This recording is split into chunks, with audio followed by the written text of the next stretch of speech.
এই যে ফ্লাক্সটো দেখিছে মিল্টন বা প্ৰেষ্টিজ যিকোনো এটা কোম্পানীৰ এটা ফ্লাক্স কিনি লওক আৰু 1 লিটাৰ গৰম পানী দিনটোৰ বাবে গৰম কৰি ইয়াত ভৰাই ৰাখক।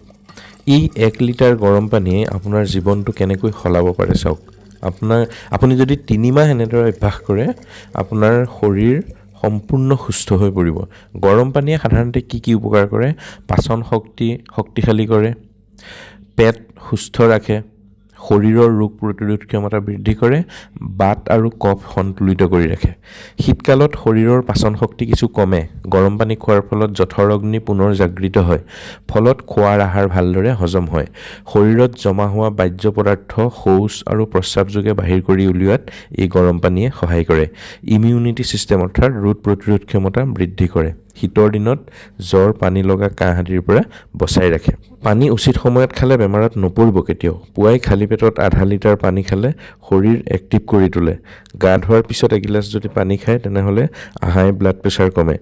ভাত খোৱাৰ আধা ঘণ্টাৰ আগত 2 গিলাচ পানী খালে পেটৰ বেমাৰ দূৰ হয়। ভাত খোৱাৰ আধা ঘণ্টাৰ পিছত যদি এগিলাচ পানী খায় তেনেহ'লে হজম হয়। খোৱাৰ আগত এগিলাচ পানী খাই শুলে হাৰ্ট এটেকৰ পৰা বাচিব পাৰি। গৰম পানী আৰু আদাৰ ৰস খালে কফ আৰু কাহ দূৰ হয়। গৰম পানী আৰু তুলসী পাত খালে ইনফেকশ্যন নহয়। গৰম পানীৰ লগত নেমু আৰু মৌ অলপ মিলাই সদায় পুৱা খালে আপোনাৰ শৰীৰৰ ওজন কমি আহিব। গৰম পানী আৰু আজৱাইন দুয়োটা একেলগে মিলাই খালে গেছ নাইকিয়া হ'ব। আনহাতে ঠাণ্ডা পানীৰ অপকাৰবিলাক চাওকচোন। ঠাণ্ডা পানীৰ পৰা কি লোকচান হয়?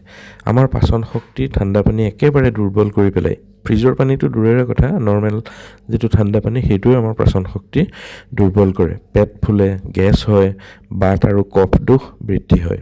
ইমানখিনি গৰম পানীৰ উপকাৰিতাৰ বিষয়ে জনাৰ পিছতো যদি আপুনি গৰম পানী খাবলৈ আজিৰ পৰা অভ্যাস নকৰে তেনেহ'লে আপোনাৰ স্বাস্থ্যৰ বহুত অসুবিধা হ'ব। গতিকে আজিৰ পৰাই আৰম্ভ কৰক। দিনটো 1 লিটাৰ গৰম পানী কমচে কম খাওক। এই ফ্লাক্সত 1 লিটাৰ গৰম পানী ভৰাই থৈ দিয়ক। যেতিয়া মন যায় তেতিয়াই ফ্লাক্সৰ সাঁফৰখন খুলি খাই দিয়ক।